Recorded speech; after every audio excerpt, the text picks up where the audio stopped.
want to talk a little bit about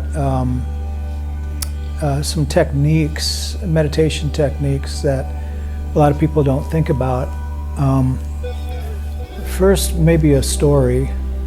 There's a story about there was a beggar, sitting on the side of a road on a rock, and he was always sitting there. And there was a man that came by every day for his walk, into town, and most of the time he would walk on the other side of the street. And this was kind of a busy area, busy intersection. That's why this beggar would sit there all the time.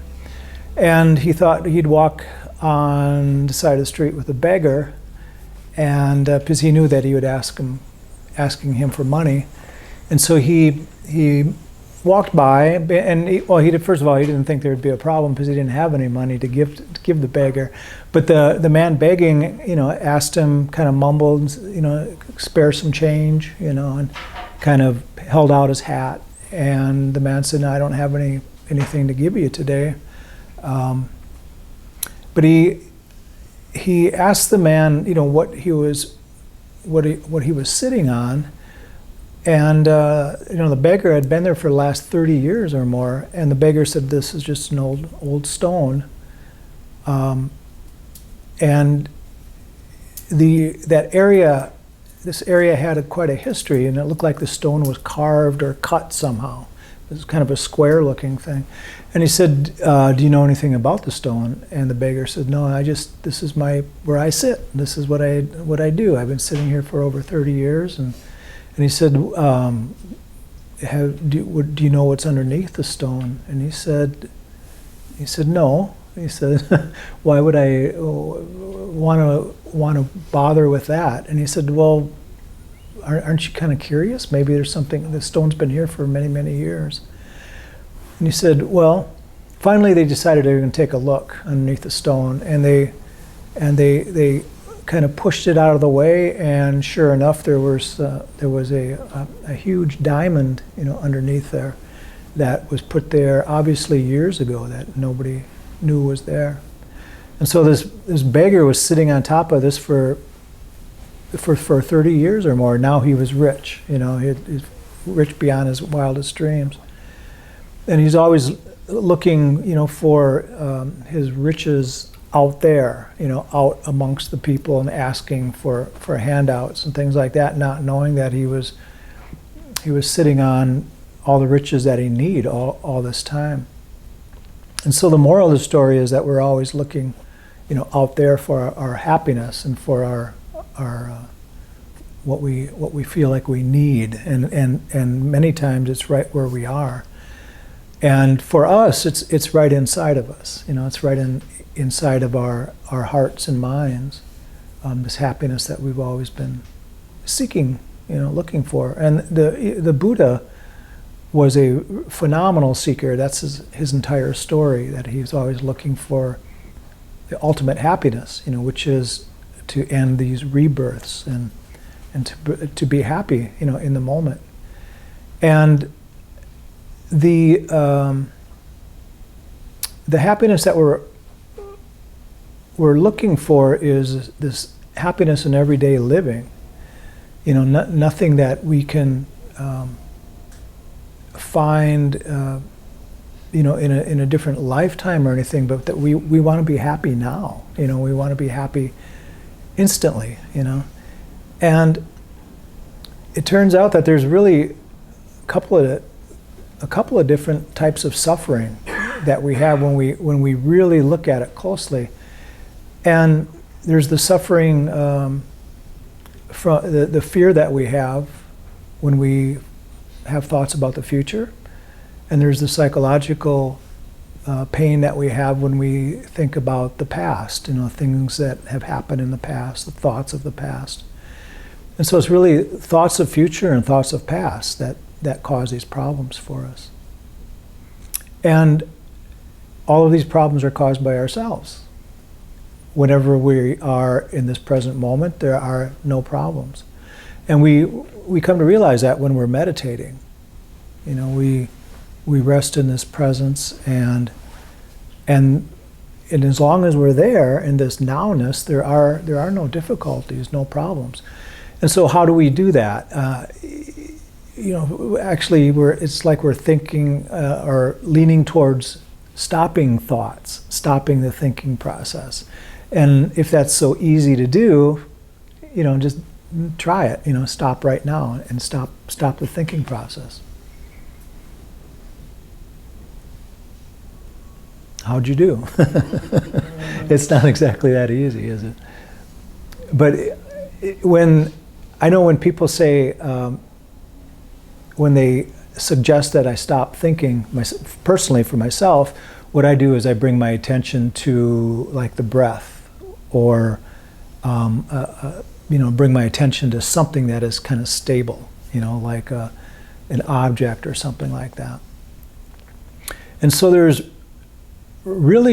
like three different ways that we can seemingly, we'll just call it stopping thoughts. One of them is to take a look at the thinking process. Take a look at our thoughts themselves, and see how they are, how they kind of move about for us. It's the simile would be like looking at the thoughts like they're like a cloud in the sky. So if we can see our thoughts and understand them and as just moving past, or nothing that we're trying to stop or grab or change or anything, just thoughts flowing, not trying to judge them, not trying to have any commentary or decision about whether they're right or wrong, and certainly not trying to identify with them and seeing them as who we are, as us, that we feel that we are our thoughts. And that's really a false belief. We are not our thoughts. We are, if we are anything, we are the one that can actually notice the thoughts and see the thoughts and see them go by. And there's something I was going to read something by Eckhart Tolle. Most of us know who Eckhart is. His first and famous book was The Power of Now. But he writes, "The beginning of freedom is the realization that you are not the thinker. The moment you start watching the thinker, a higher level of consciousness becomes activated. You then begin to realize that there is a vast realm of intelligence beyond thought. That thought is only a tiny speck of that intelligence. You also realize that all the things that truly matter, beauty, love, creativity, joy, inner peace, that all these arise from beyond the mind. Beyond the mind, and this is when you begin to awaken, when you start realizing this." That's from Eckhart. And so he's talking about, he says, he starts out, the beginning of freedom is the realization that you are not the thinker. So and that happens as soon as we see our thoughts, and as soon as we recognize our thoughts. And it's a brand new concept for some people, but we can learn to do that in meditation. We actually can use the thinking process as our meditation object, to see the thoughts and not be reactive to them. And that's a mindfulness practice, something that we can all do. It's a practice that is very, very encouraged during our waking day, when we are going about our everyday activities, to watch our thoughts, see what kind of reactivity we have to these things that come up for us. How do we handle the thoughts of anger or jealousy or fear, all of these different things? Noticing the different thoughts, whether they're based on the thoughts of the future, thoughts of the past, these types of things. So the other thing that we can do to seemingly slow down the thinking process or stop the thoughts, so to speak, is to recognize this nowness that Eckhart Tolle advocates, this present moment, this presence that we are in. And to recognize and know that when we are in this presence, we are fine. Everything is okay. When we're out of that presence, we are, again, thinking about the past or the future, and we might even be relating to our thoughts as being us, who we are. And we all know from experience that anytime that we have difficulties, anytime that something isn't going right, or that we're feeling sorry for ourselves, or that we're blaming ourselves or other people or whatever, there is a thought that is related to that. And it's something that happens, that has happened in the past, or something that we expect to happen or maybe fix in the future. So it's that recognition, are we present right now? Is there that presence? Are we resting in that, And then the third way is to what is called thought replacement. And there's other terms for it, but thought replacement is when we recognize that there's this habitual pattern of thought going on. Something that, again, something that has happened, something that somebody said or whatever it might be, or something that we're worried about that's going to happen in the future, usually related to fear. And thought replacement can be done in several ways. It can be done through practices such as metta or mantra, where we say repetition of words. In meditation, we might try counting the breaths, using a mala such as this to encourage ourselves to use positive words.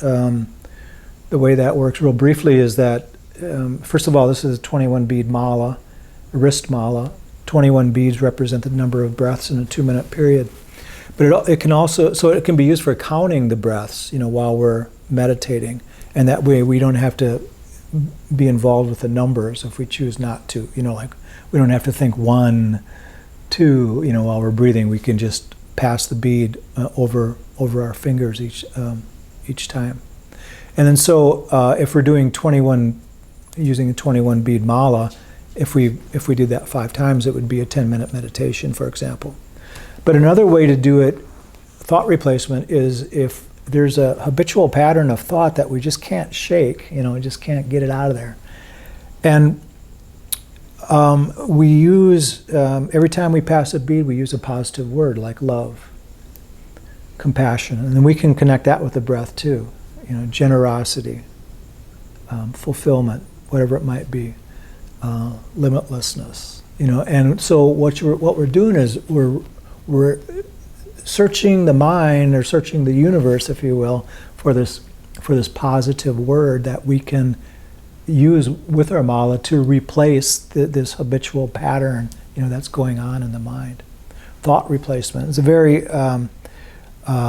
seemingly temporary practice that works very, very well, but it's a mind cleanser.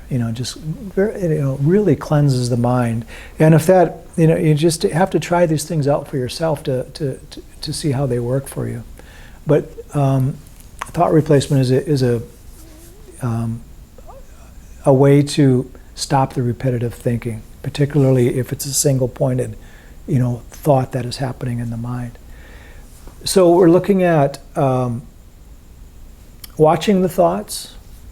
We're also looking at recognizing when we're in this presence, this present moment, or this now, and we're looking at thought replacement. These are three activities that we can do in meditation or outside of meditation. But this practice of meditation, this what I call this formal practice of meditation, is the training ground for our everyday activity. So what we want to do is set the intention to do one of these practices and see how it works within our meditation, and then we can also do it outside of our meditation. Now all of these things can be connected with the breath. we need something rather than just saying, I'm going to think of the present moment and see if I'm in this present moment. It just doesn't work that way. We need an object. We need something to bring ourselves to, and like an object of concentration, some stability. It's like hanging onto a flagpole in a windstorm. We need something, and that's exactly what's happening within the mind. So I encourage people to use the breath, find the breath in the body where it feels the most welcoming, perhaps, where we feel it the most, and come back to that again and again and again. The mind will wander off into thought, It's just something that it does. And if it stops, wonderful. If it doesn't, we just keep coming back to the breath the moment we notice that the mind has wandered. But inevitably, when we do that, we'll notice that either we are watching the thoughts, we are setting the thoughts behind and coming into this present moment, like a little, maybe a deeper type of concentration, or we're using thought replacement. And by counting the breath or using a metta meditation or something like this. And so these are really the three primary techniques that we can look at in meditation and outside of meditation. And that's the invitation for this evening, to use something like that while we're meditating. So we'll do a meditation now. I'll guide us through the first maybe 10 or 15 minutes of it, and then we will continue. Mark, you have something? You think you get better at over time with noticing when you're drifting off? Like sometimes I think so. I'll drift off on a thought for like 5 minutes and I'm like, what the heck am I doing? It's like, it takes a while to recognize that you're... Yeah, I think every day is different too. Yeah. Sometimes the mind is a little bit tired, or sometimes your meditation is just going really well, or it's like you're really alert, there's energy, and you notice when the mind is drifting off. So sometimes we're right on top of it, and sometimes not. I don't. Sometimes 15 minutes, where the mind is out there. I feel like I just wasted a whole meditation. I'm not even meditating. Yeah. But your awareness of that is what's so important. Yeah. Snapping out of it. I seem like I can cut it off a little quicker than I used to, but... Oh, I'm sure. Yeah. You've been at it for quite a while, and I'm sure that you can spot it. Yeah, some days are good, some days are bad. Or shouldn't say bad, but it's all, the practice is all beneficial though, We just simply catch the mind. Sometimes we catch it right away, and sometimes we don't. The wandering. So even the experienced meditators have the same problems. Yeah. Tim? Yeah, I was just wondering, we talk about thoughts all the time. I was wondering, where do actions come in? That is an action of speech, body, and mind. Those are the three actions that we can do. Okay. Yeah. So as far as, I don't know, was there a question based on that? I just think it seems like we talk about the thoughts or the spiritual or whatever more than the actual physical actions. Yeah. Thoughts. So it's just the action is just kind of another form of thought. Yeah. Well, action is, any kind of activity. So there's the activity of the body, and a thought is action too. There's actual movement there, and speech as well is an action, which kind of combines all of them. Any action begins with a thought. So your actions are a byproduct of your thoughts. Some subconscious and some unconscious though as well. But in meditation, of course, we're worried about, this type of meditation, we're worried about our thoughts, as far as finding peace, in everyday living through the activity of the thoughts based on our frontal cortex. We're lucky enough to have one of these, but it sometimes can be it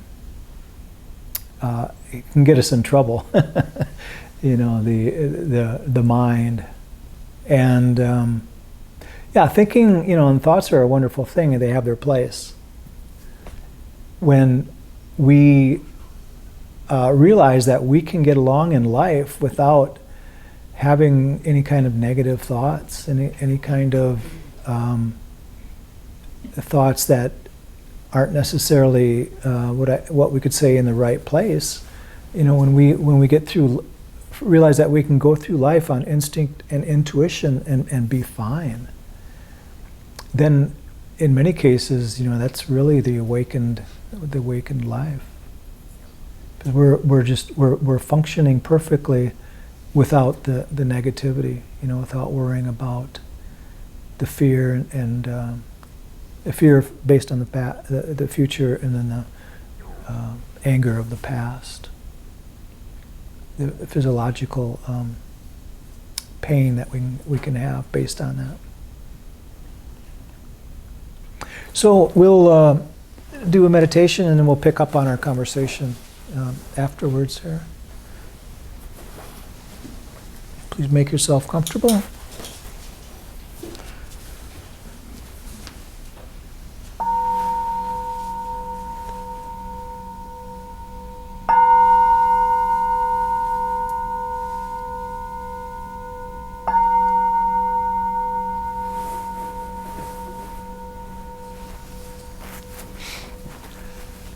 Just lightly close the eyes. Just take a moment and thank yourselves for being here. And again, I thank you for being here. Meditation is a practice that is not only beneficial for ourselves, but for everybody in our lives.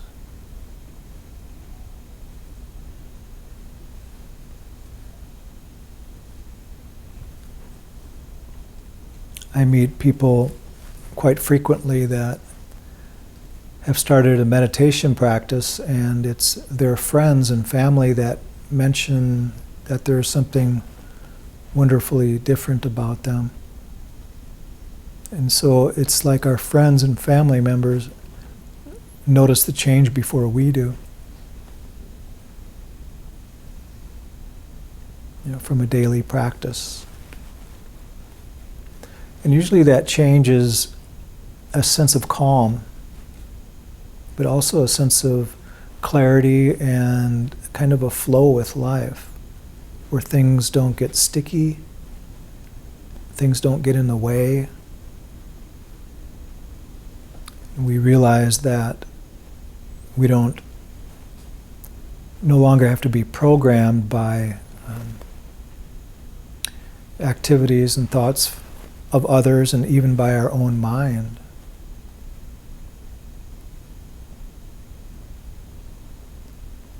And so oftentimes the thoughts that we have regarding our future and our past aren't necessarily leading us in the right direction. Sometimes we recognize this, and sometimes we don't. Sometimes they're subconscious, and sometimes they're recognized, they're conscious.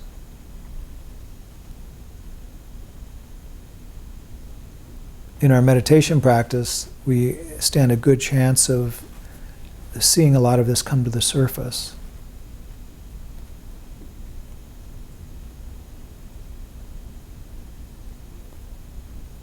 And for somebody on the outside seeing us meditate, they might think it's a complete waste of time, like we're actually being lazy, but actually it is a lot of work. We're going within and seeing the going-ons of the mind and why we are what we are, getting an opportunity to see how we can be happier in everyday living and actually operate with much more clarity and purpose.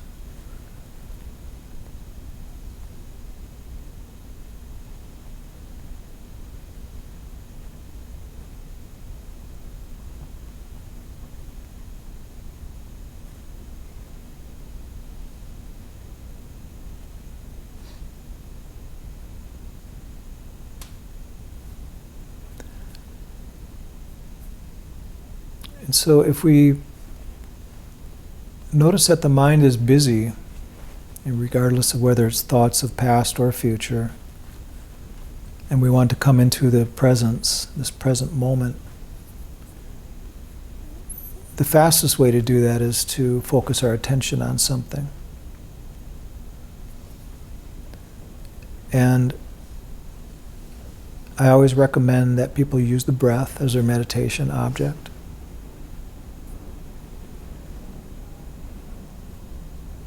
And even in this room, by mentioning that people should use their breath, everybody is probably using it in a different way.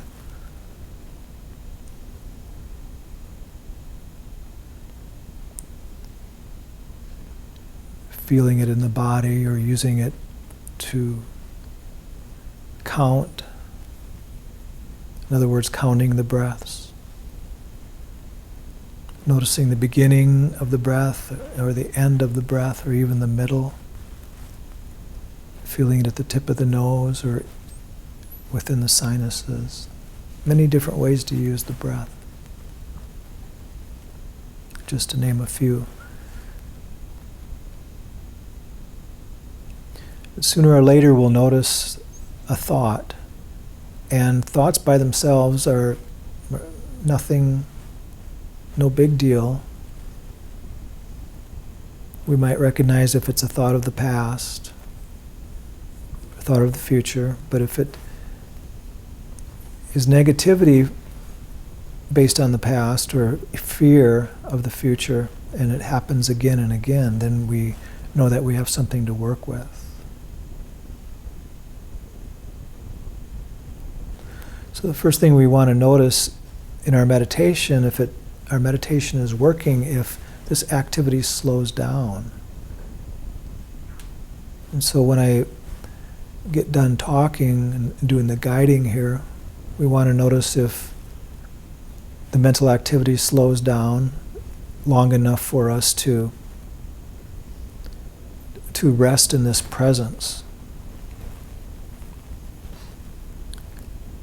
And if it doesn't, then we have some options. We can watch the thoughts, realizing that we are more of a watcher than the thinker itself. Not getting attached to the thoughts, just like if they're a cloud in the sky, or as if we're sitting at a river's edge and something is floating down the stream. We don't want to get attached to the thoughts or allow them to get sticky, and just let them continue going. And see if there's any gaps between the thoughts, so that there's just not one after another after another. And notice those gaps and see if there's any stillness and presence between those thoughts.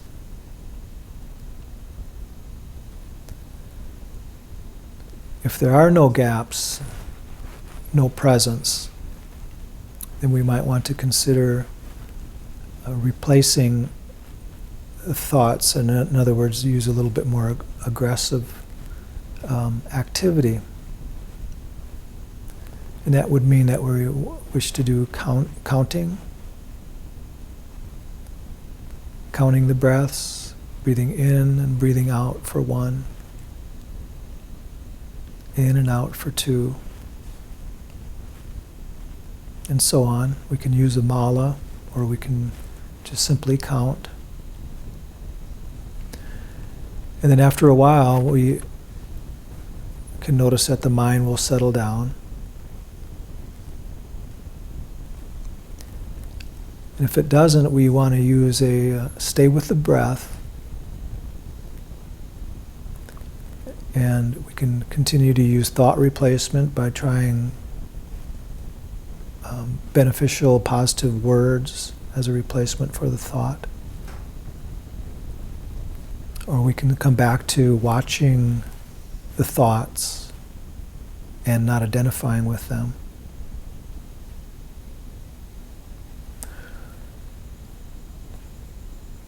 But during all of this, we want to notice whether we're present and when we're present. And notice that we are, for the most part, in charge of a lot of this. Not necessarily how many thoughts we have, but we are in charge of our happiness in this moment by not being attached to the thoughts and not seeing them as being our thoughts. In other words, we are not the thinker. We are not the one that is thinking.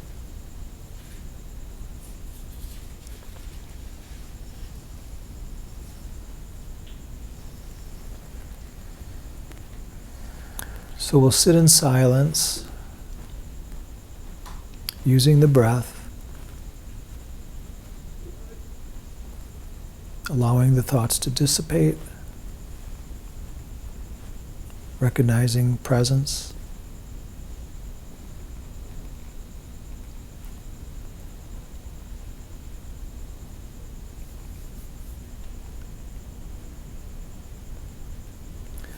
And recognizing that we are not the owner of these thoughts.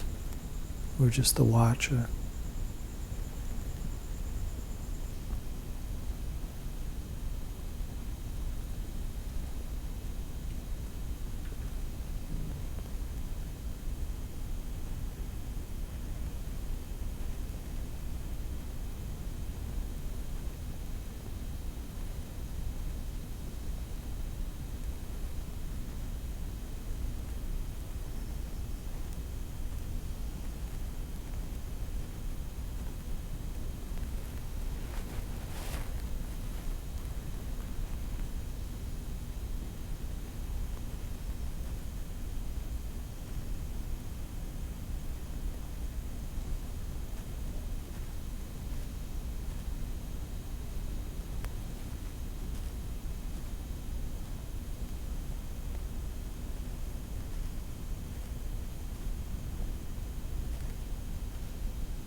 May each one of us and all beings be well, happy, and peaceful.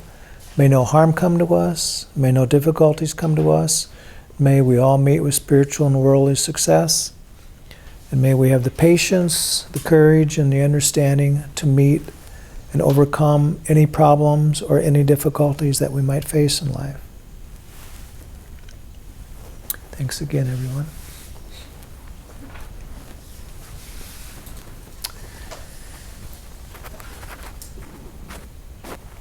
So we set this time aside to share a little bit and see where everybody's at, that kind of thing.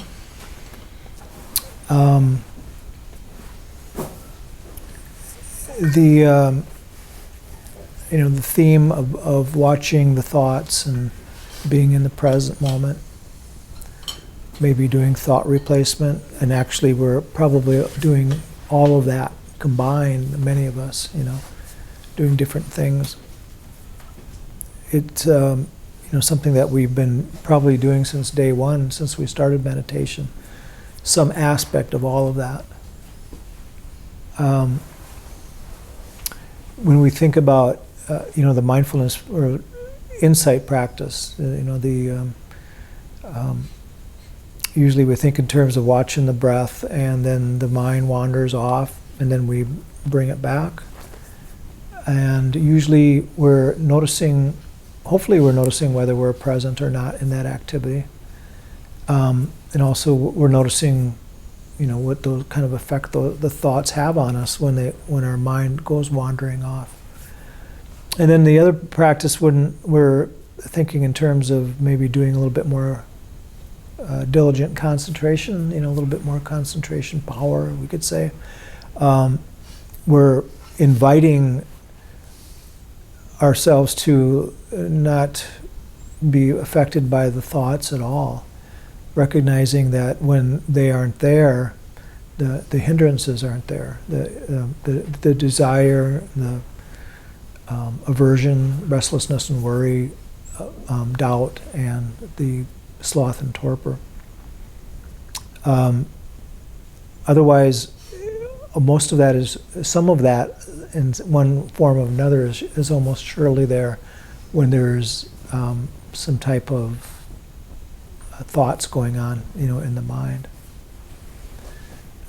particularly negativity. So we can have thoughts. A lot of if we're tired, if we're sleepy, a lot of times those thoughts, it doesn't seem like they're not related to the past or the future, or there's nothing sticky there. No desires are happening or anything, but it can be very confusing for us in that it's like a dream. There's a lot of dreaming going on in the mind, and that can really be pull us away from our meditation, just in the same way that thoughts can.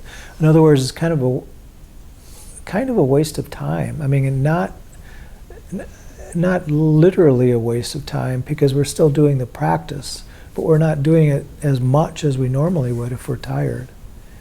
That's a lot of times when we catch our mind just being out there for 10, 15 minutes, and then inviting ourselves to catch it and bring it back. And if we're tired, it's difficult to do that. We probably all experienced that at one time or another. But then the question comes up, is in the area of thoughts,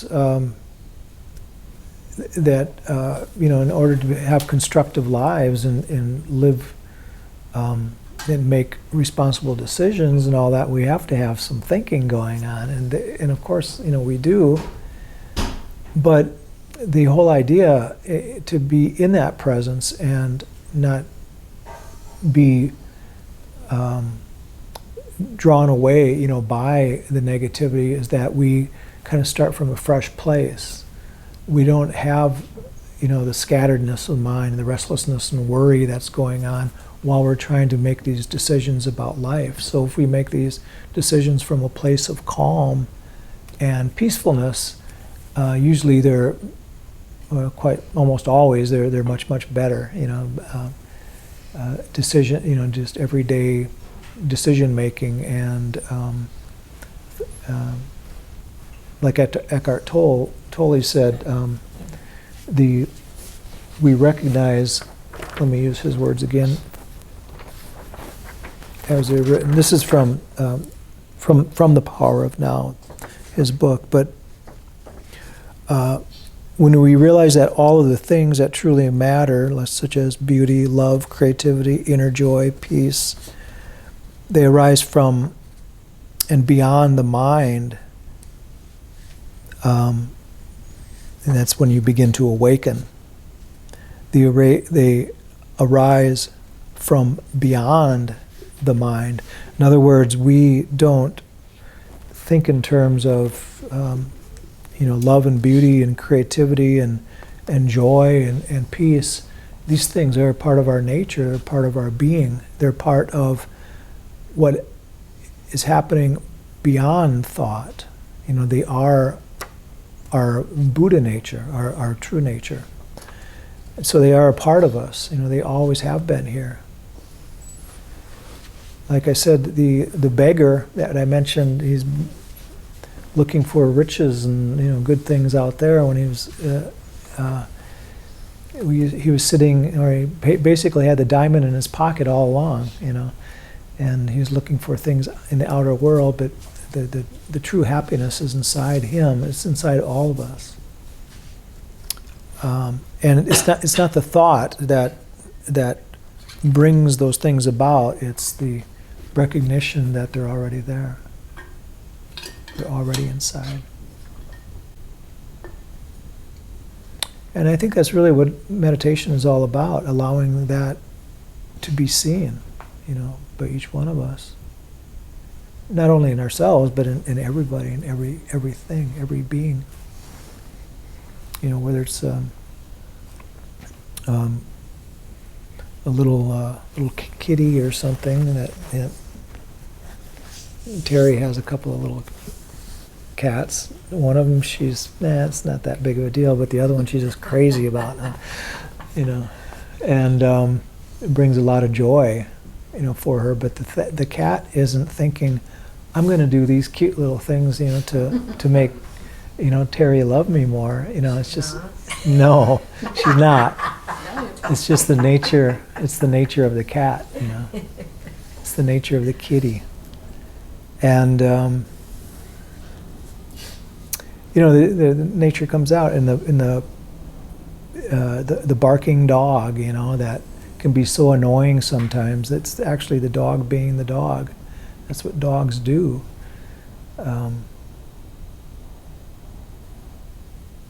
It's just that, and our minds are the same way. The mind is the mind. It thinks. Just like breathing. We are breathing all the time, but we're not just the breath.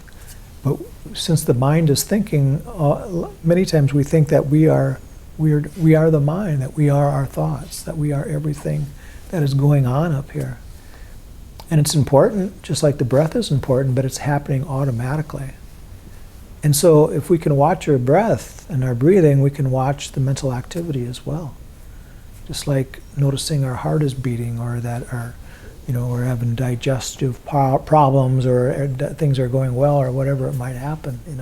All these different things happening within the body. And there's somebody seemingly, watching and being aware of all of this. Interestingly enough, in some traditions, they say that that's who we are, is that awareness, that we are the watcher, that we are the one aware. In Buddhism, it's one more further removed, that's not even who we are, and that we are selfless. We are beyond that, and we are. We basically are, if we could say that there is a oneness, a life form that is just one, no separation at all, we would all be a part of that same oneness. And if we are anything, that's who we are. So, but we can't deny that we can be aware. We can't deny that we can be conscious, and that we can love and we can hate and we can have good things happen and bad things happen. This is all a part of us, and it's all a part of our awareness, and and being a part of this world, and being just a living being, and in our case a human being. But with the as mentioned earlier, the frontal cortex, that's what separates us from like the kitty, and all the other animals. Some animals have a little bit more brain power than others, and we have supposedly more brain power than any of the animals. But that can get us in trouble too, because because of that thinking power that we have. We believe that this part of the brain is us, that this is all of us right here, this activity, neuron activity in here.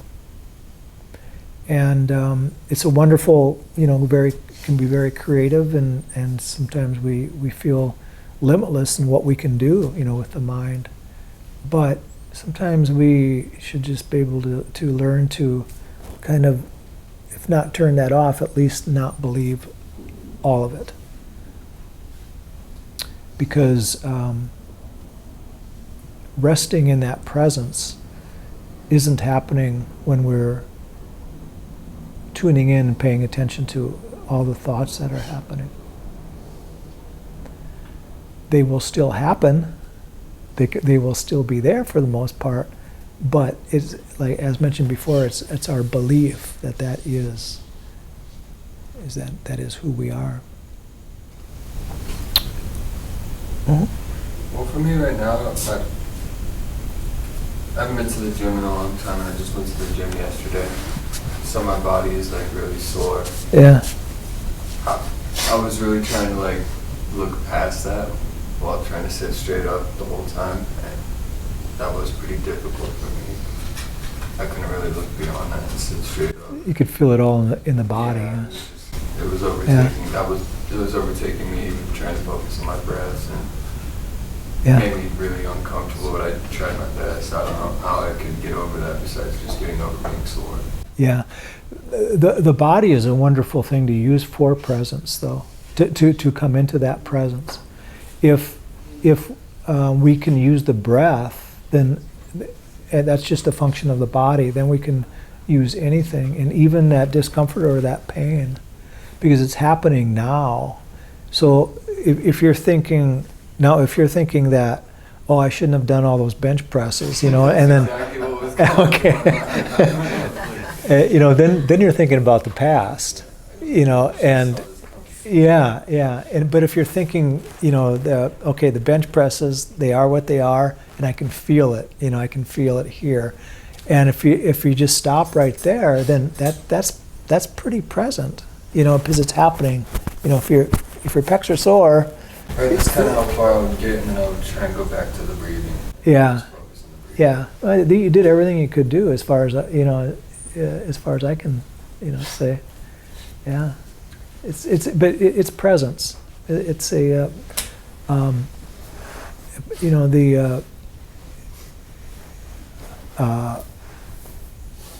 immediate. They call it. It's also called immediate reality.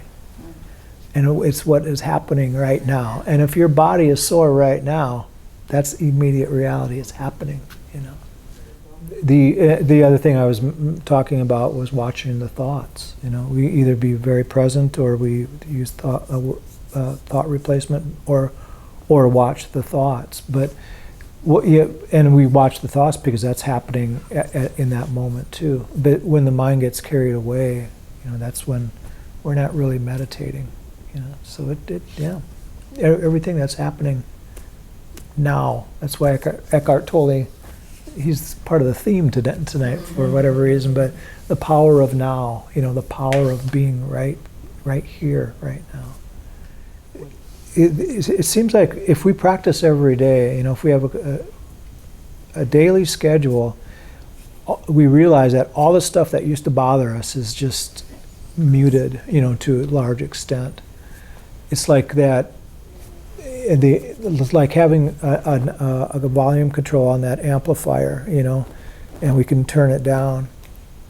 Meditation is like a reflection of our everyday activity, and if we can sit and not have things bother us in meditation, or find remedies like, counting the barks or the breath or whatever it is, then we can find those same kind of beneficial actions in our everyday life, and that's what meditation is all about. Being able to use that formal meditation practice to formulate how we're going to get along in the world, and it works. It works. So it's a reflection of what's happening. We get and that's why a lot of people that have a good meditation practice, I was going to say a habit, and actually it should be a habit in certain ways, but if a person has that continuation happening and then they miss a day of meditation, they feel like their day is something missing, it's out of place, it's just not right, They might even feel a little bit more agitated, but mostly it's just a feeling like they didn't find that little deeper place to go for that day, that place to rest, and which is presence. That's all it is. The now.